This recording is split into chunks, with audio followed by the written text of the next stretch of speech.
From Content 360, this is the state of client acquisition. Welcome to the state of client acquisition. This is your host, Michael Bohannes. In today's episode, I draw what is hopefully an interesting parallel between taking cold showers and doing outbound prospecting. Of course, both of these are unpleasant, but ultimately good for you. So that parallel is pretty obvious. But there's a couple of others that I just realized today as I was doing both, as I was taking a cold shower, which I do every day, and as I started my week with prospecting, that there's a couple of other similarities as well. And I wanted to discuss them and share them with you because I hope that this can help you overcome the typical obstacles that people experience when they want to do outbound prospecting. And on the top of the show, I do also have an important message about managing your emotional states, because I recorded this just after I got a negative message from a prospect who declined to work with me. And I wanted to share that with you right in the moment when it happened so that you can see how I manage my emotional states, because ultimately that is the one thing that will be crucial and critical for your success. If you manage your emotions well, then you will bounce back from setbacks. So without further ado, let's get right into this week's episode. So I am grumpy today, and that's why I decided to come on and do the podcast episode right now, because I thought it's a good idea to do so I don't have to be grumpy anymore, because when I talk to you, I generally cheer up because I enjoy doing these podcast episodes. So that's a first selfish reason. But the second reason I wanted to talk to you now is because I also wanted to share the information while it is fresh. And this is something that could hopefully help you in your own sales calls. So why am I grumpy? Because I just had a sales call with somebody who I'd been nurturing for a while and who finally declined to work with me. And this them declining work with me really bothered me, and I could not figure out why, and that's why I was grumpy. And now I figured it out.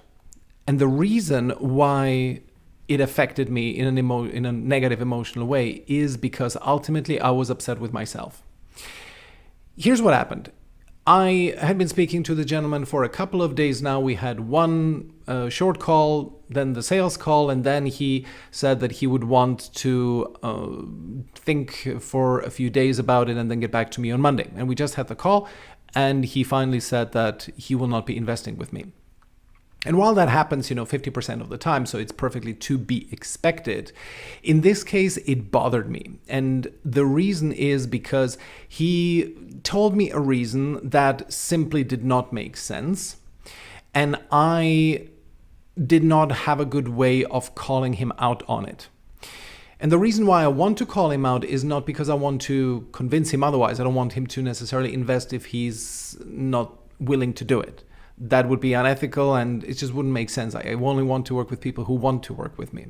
But I see it as my responsibility to point out to a prospect when they are not being truthful to themselves, because I want to help as many people as I can. And if I don't call out the BS that they are telling themselves, then I'm doing them a disservice. I'd rather them be upset with me, but that my words spark something in them, and that over time they just come to the conclusion, well, hey, maybe I am lying to myself. Maybe I'm just BSing myself. And what this gentleman told me was the following. He said that he wants to first get a client himself, and that then he would want to invest with me. And this does not make sense on so many levels, because the reason why he's talking to me in the first place is because his own client acquisition is just not very good. Okay, so he needs someone to help him with that. And this is, nothing bad. It's like as it says, it's the same as when you are working with a fitness coach, right? You are just not very good at staying fit. So you're just getting somebody to hold you accountable, to show you new techniques, to improve your current habits and so on. This is perfectly normal. And he says that he's going to do it on his own, while his past track record does not really show that he is good at it. And I say this with all due respect. It's not a problem. You need to develop the skill. You haven't developed it, so take somebody on. And his statement that he would want to do it himself first simply did not make sense in that light. And I get it why he's saying that. He just wants to let me off easy. And I doubt that he would do it. Even if he got himself a client, would he then really invest with me? Probably not. So I realized that as I was thinking and reflecting on the call, I just realized that I was mainly upset with myself, that I did not find a way to call him out on it and to spark something in him. Doing this in a respectful way, but in a way that would hopefully lead him to the conclusion of, okay, hey, I'm just lying to myself here. So this is just my recommendation to you to think about when you are upset after a call, when it didn't work out, when you got a no from a prospect. Think about what exactly are you upset about? What is that thing that creates this discomfort? Because honestly, if you did everything right, if you just ran a pitch perfect sales pitch and the person still said no, well, then it's really something that you probably wouldn't be wrong about. You probably would not have a reason to be upset about.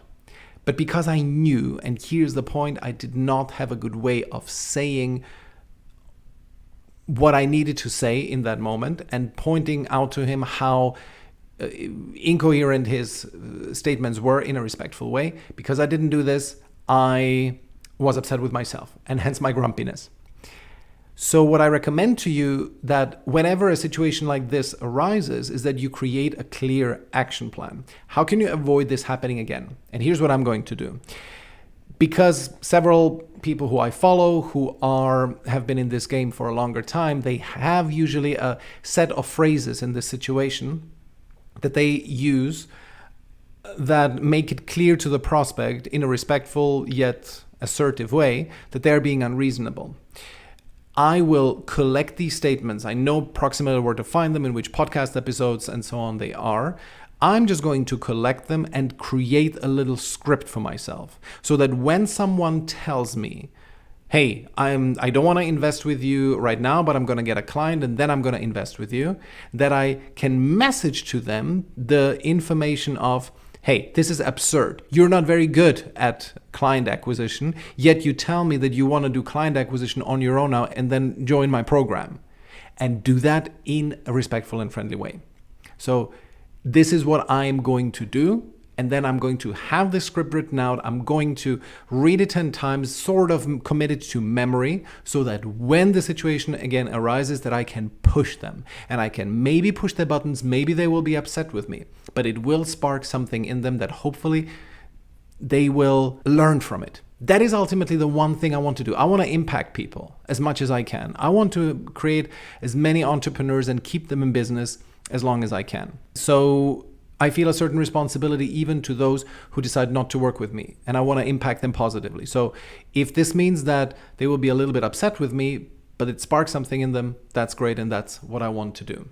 And who knows, maybe if I make it clear to them in a way that they will have some insight, and who knows, maybe I can change their minds. There will be a positive side effect.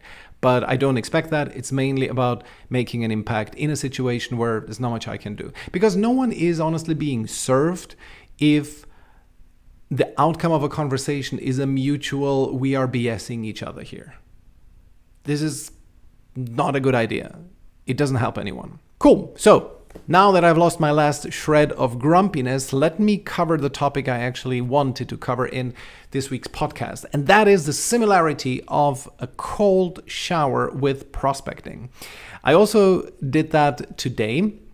As I do always on Monday morning, I start the week with eating the frog first. And that is doing the least pleasant task that is a power activity.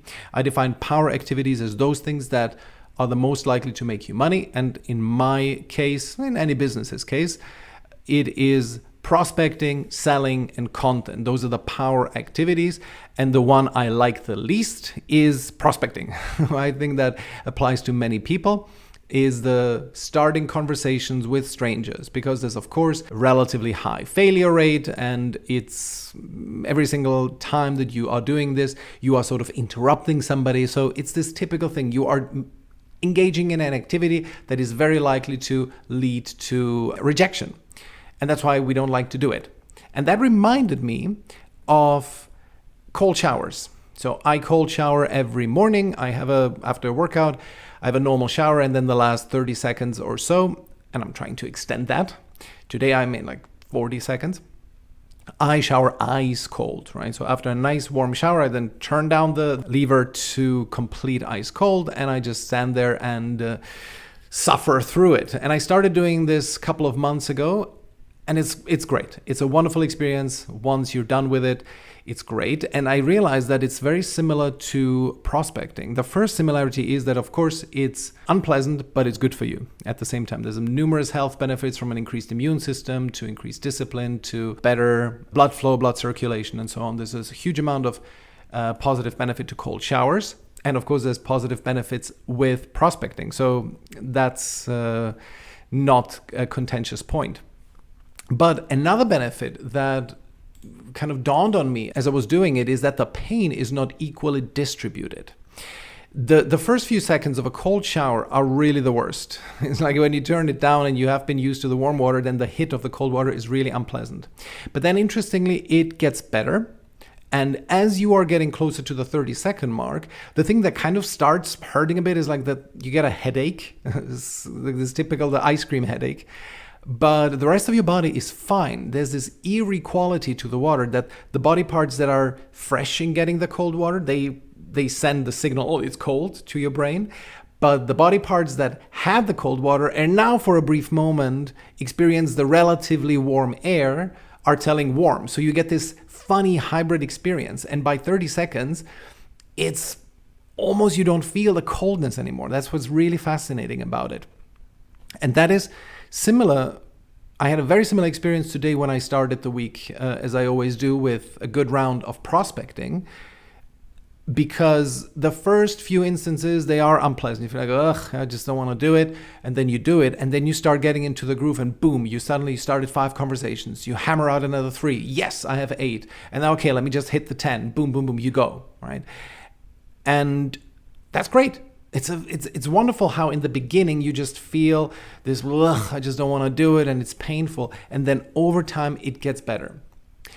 And the third parallel, I thought this was the most interesting one, is that if somebody forces you to do it, it's an absolute nightmare. And if you do it voluntarily, it is empowering. I don't know about you, but my parents were quite, not stern, I would say, but they definitely wanted me to do the right things when I was a kid. And they, after a bath, we usually, as kids, of course, when you have a bath, then of course you have to rinse off. And they sometimes had this habit of rinsing us off, me and my brother, with ice cold water.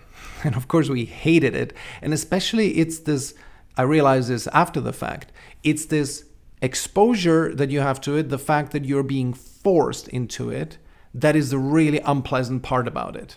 Because right now I see it. As I'm turning the knob down to cold, I just know, okay, I have like 2 more seconds of nice warmness, and then it's just gonna come over me like an ice cold shower, right? So you just, in that moment when you know, but you do it voluntarily and you kind of almost look forward to the pain.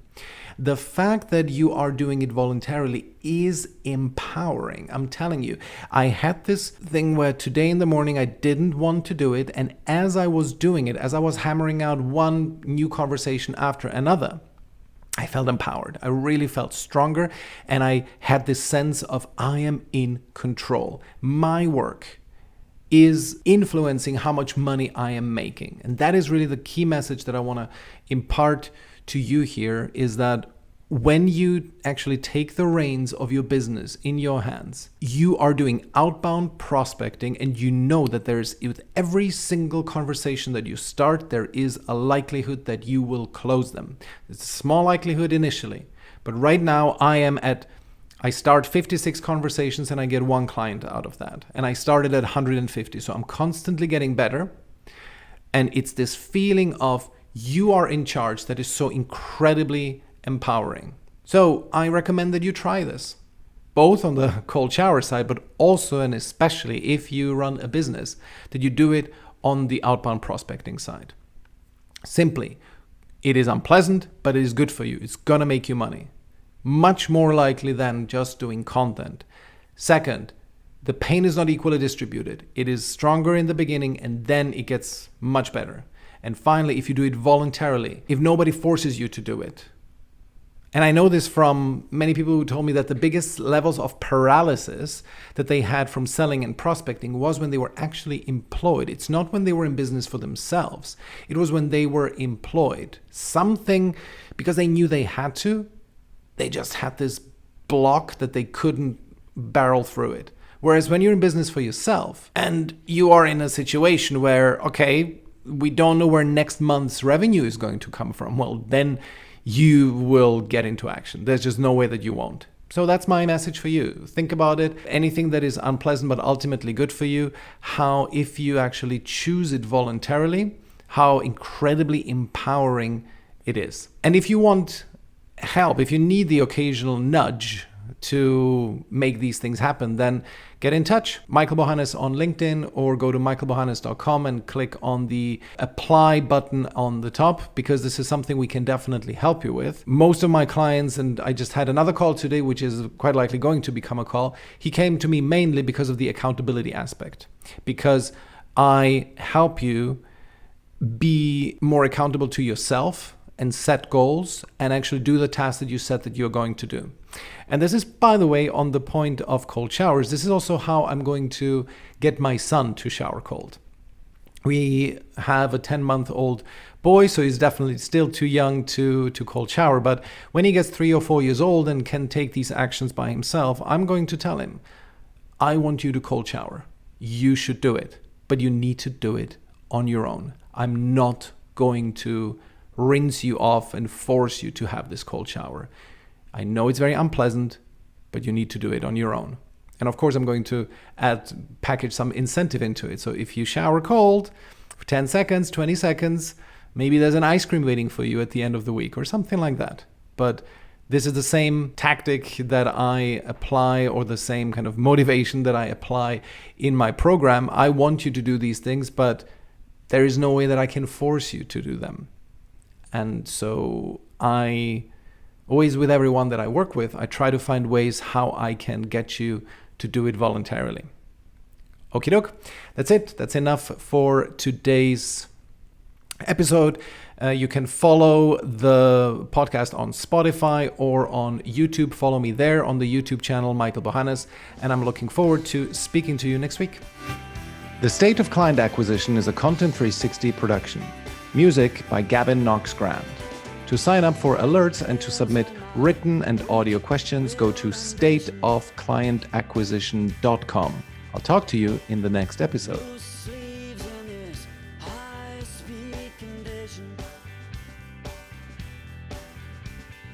Montreal girls in the tail end of winter.